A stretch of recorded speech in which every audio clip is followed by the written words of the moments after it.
Bonjour et bienvenue à ce deuxième épisode sur la fonction logarithme. On va reprendre exactement là où on s'était arrêté avec le premier épisode. Donc je vais commencer par rappeler la dernière propriété qu'on avait vue ensemble dans le premier épisode. Le fait donc que pour tout réel x strictement positif, on a un effet que si je considère le logarithme de l'exponentielle, eh bien alors cette opération me donnera comme résultat l'argument de l'exponentielle. Donc le logarithme de l'exponentielle de x est égal à x. Et de façon absolument symétrique, on a aussi que l'exponentielle du logarithme de x, ça fait encore une fois x. Autrement dit, en fait, les deux fonctions, le logarithme et l'exponentielle, ce sont deux fonctions qu'on dit réciproques. Donc, la fonction logarithme et exponentielle sont deux fonctions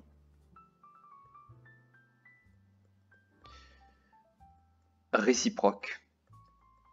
Autrement dit, quand on compose les deux fonctions l'une avec l'autre, donc on peut faire soit ln de e à la puissance x, soit l'exponentielle du logarithme de x, donc on les compose dans l'ordre que l'on souhaite en fait, et bien le résultat ce sera toujours juste x.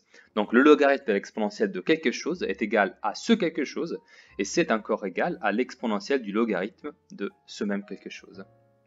Cette propriété est une propriété fondatrice pour le logarithme, aussi bien que pour l'exponentielle bien sûr, et grâce à cette propriété, on peut en particulier passer à énoncer les propriétés qu'on dit être algébriques, donc qui nous permettent de faire des calculs, de l'algèbre. Donc les propriétés algébriques de la fonction logarithme, donc on va ici dire du logarithme.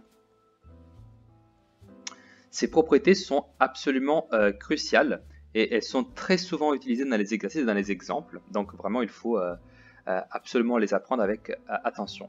Alors je vais commencer par faire une petite discussion et ensuite je vais énoncer les propriétés, qui sont 4. Alors en fait, je vais remarquer d'abord que en fait, grâce à cette belle propriété précédente, celle que je viens d'énoncer donc, précédente, on a que, donc si je prends A et B, les deux strictement supérieurs à 0, et que je peux écrire en fait l'exponentielle du logarithme de A fois B, ça c'est quelque chose que je dois de faire en fait, et je sais que ça c'est forcément égal à A fois B. Je le sais parce que du coup j'ai fait l'exponentielle du logarithme de quelque chose et je sais que ça c'est égal à ce même quelque chose. Donc en particulier ici j'ai que là j'avais comme argument du logarithme a fois b, et du coup comme je fais l'exponentielle du logarithme, je retrouve la même quantité juste ici. Donc l'exponentielle du logarithme de quelque chose est égal à ce même quelque chose. Mais en exploitant encore une fois cette règle, je sais aussi que du coup a c'est égal à e à la puissance logarithme de a, tout aussi bien que b c'est égal à e à la puissance logarithme de b. Tout ça, je tiens à le préciser encore une fois, ça c'est parce que ce morceau, ce n'est rien d'autre que A, et ce facteur-là, ce n'est rien d'autre que B. Or, grâce à une propriété que l'on connaît très bien sur l'exponentielle, donc ici on parle du produit entre deux exponentielles, et je sais aussi que comme j'ai la même base, ici je peux réécrire la base, donc le nombre de pair E, et faire la somme des deux exposants, parce qu'il s'agit d'un produit. Donc ça c'est égal à logarithme de A plus logarithme de B. Et donc ici, je peux lire le début et la fin de mes égalités, donc celle-là et celle-là. Et là, je me rends compte de quelque chose. En fait, je sais que là, j'ai écrit l'exponentielle de ln de a fois b, et de l'autre côté, j'ai l'exponentielle de logarithme naturel de a plus logarithme naturel de b. Donc cela implique, donc ça c'est en fait équivalent, plus précisément, à dire que du coup, bah, le logarithme de a fois b, hein, que ce soit bien clair, c'est un produit du coup, hein, c'est égal au logarithme de a plus le logarithme de b. Simplement parce que bah, j'ai ici pris juste les deux exposants. Et comme l'exponentielle de cet exposant est égale à l'exponentielle de cet autre exposant ici, alors les deux exposants doivent être égaux. Alors cette propriété, elle est très importante. C'est une propriété qui va se révéler très utile. Et je tiens à préciser son utilité. Pourquoi elle est très importante cette propriété? Parce qu'en fait, ici on est en train d'effectuer une grande transformation. Ici on a un produit. Donc c'est le logarithme d'un produit. C'est le logarithme de a fois b. Ici on aura une somme de deux logarithmes. Donc de quelque sorte, on est ici en train de transformer un produit en une somme. Donc c'est le logarithme du produit qui est égal à la somme des deux logarithmes. Alors, grâce à cette remarque, je peux maintenant écrire mes quatre propriétés. Alors, déjà, la première c'est celle que l'on vient de démontrer. Donc, propriété plurielle. Je vais commencer par la numéro 1. On a bien que le logarithme de a fois b est égal au logarithme de a plus le logarithme de b. Ça, c'est vraiment la propriété cruciale fondatrice. Voilà. Ensuite, on peut faire une petite déduction. Alors, je vais ici me laisser l'espace pour la dire. Et je vais vous faire la preuve juste en dessous. En fait, on commence par remarquer que, bah, du coup, grâce à cette première propriété, qu'est-ce qui se passe si je fais le logarithme de a au carré? Bah, ça, ce sera égal à le logarithme de a fois a. Parce que a au carré, c'est a fois a. Et ça, grâce à la règle précédente, c'est le logarithme de a plus, encore une fois, le logarithme de a. Mais ça veut dire faire deux fois le logarithme de a. Ok, logique. Donc là, en fait, j'avais l'exposant 2. Et là, devant le logarithme de a, il se matérialise en petit 2. Donc, à votre avis, qu'est-ce qui se passera si je vais considérer non pas le carré, mais a à la puissance n'importe laquelle, par exemple n avec un entier naturel? Eh bien, dans ce cas-ci, j'aurai en fait le logarithme du produit a fois n fois, évidemment répété, hein, fois a. Donc ici, je vais juste marquer, ça c'est n fois le produit. Hein. Et du coup, bah, ça va faire ln de a plus ln de a plus toujours n fois, du coup, ln de a. Donc encore une fois, ça c'est n fois. Mais alors, ça c'est égal à n ln de a. Et donc je peux écrire cette propriété qui est donc généralisée. Hein, et je vais écrire que pour tout n appartenant aux entiers naturels, j'aurai que le logarithme de a à la puissance n est égal à n fois le logarithme de a. Voilà. La troisième propriété. En fait, ici, je me laisse encore de l'espace hein, avant de l'introduire, car je souhaite d'abord faire une petite remarque. En fait, je m'amuse à écrire combien ça vaut le logarithme de 1. En fait, je sais que le logarithme de 1, c'est la même chose que faire le logarithme de e à la puissance 0, parce que c'est ça 1.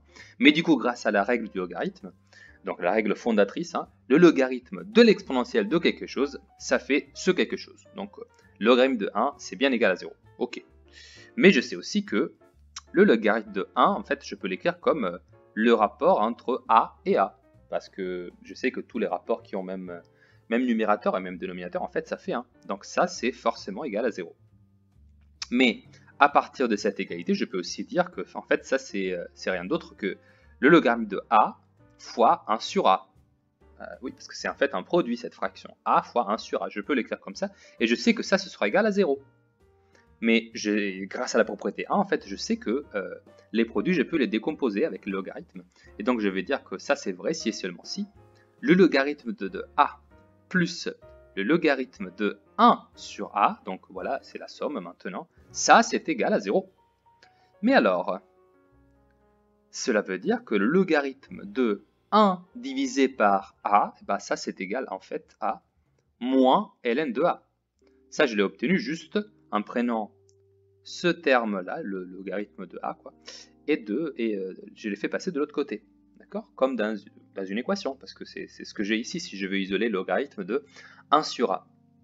Et donc, je vais écrire cette dernière règle que j'ai obtenue, c'est le fait que le logarithme de 1 sur A, donc de 1 sur quelque chose, et bien ça, c'est égal à moins le logarithme du dénominateur. Et ça, c'est également très puissant. Et d'ailleurs, grâce à ça, j'obtiens également ma quatrième propriété.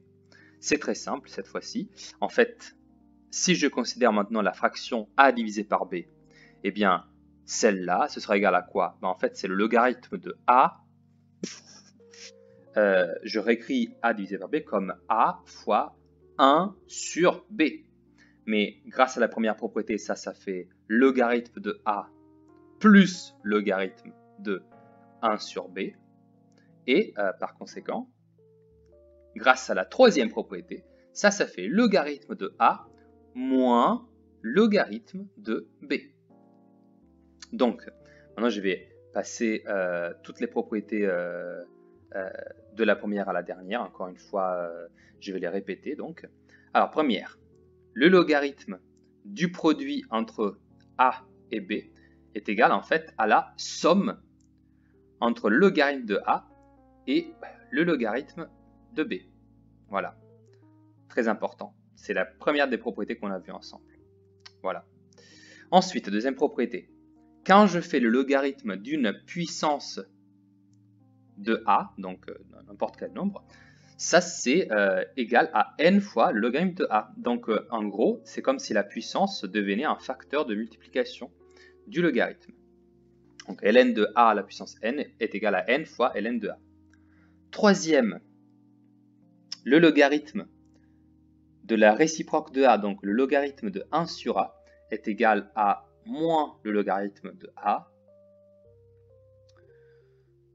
Voilà. Et la quatrième, c'est le fait que le logarithme de la fraction A divisé par B, donc le logarithme d'une division, est égal à la soustraction entre les logarithmes du numérateur et le logarithme du dénominateur.